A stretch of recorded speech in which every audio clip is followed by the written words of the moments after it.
নমস্কার।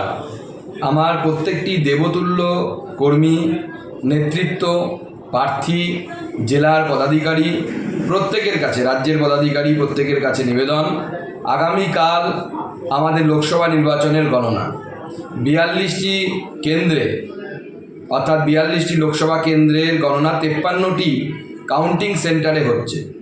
প্রত্যেকটি জায়গায় আমাদের কর্মীদের কাছে, বিশেষ করে কাউন্টিং এজেন্টদের কাছে অনুরোধ, তারা শেষ পর্যন্ত কাউন্টিংয়ে থাকবেন।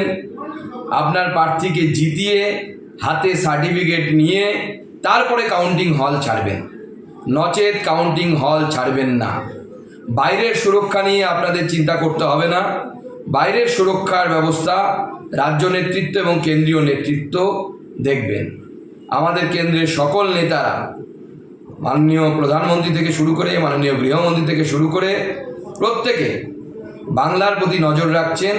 আপনারা নিশ্চিন্তে গণনা করুন, শেষ পর্যন্ত লড়াই করুন, আর তৃণমূল কংগ্রেসকে হারিয়ে তারপর নিজের গণনা কেন্দ্র ছাড়ুন।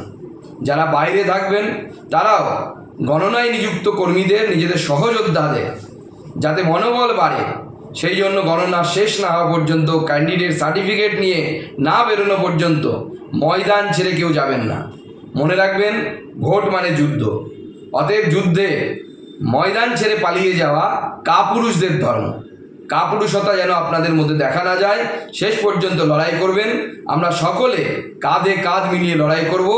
এবং আমি আপনাদেরকে আশ্বস্ত করছি রাজ্য সভাপতি হিসেবে যে বিজেপি এইবার ঐতিহাসিক ফলাফল করতে চলেছে পশ্চিমবঙ্গে, এবং সর্ববৃহৎ রাজনৈতিক দল হিসেবে বিজেপি এবার আত্মপ্রকাশ করবে, এবং তারপর বিজেপির সরকার এই রাজ্যে শুধুমাত্র সময়ের অপেক্ষা। সবাইকে নমস্কার, সবাইকে অগ্রিম গৈরিক অভিনন্দন।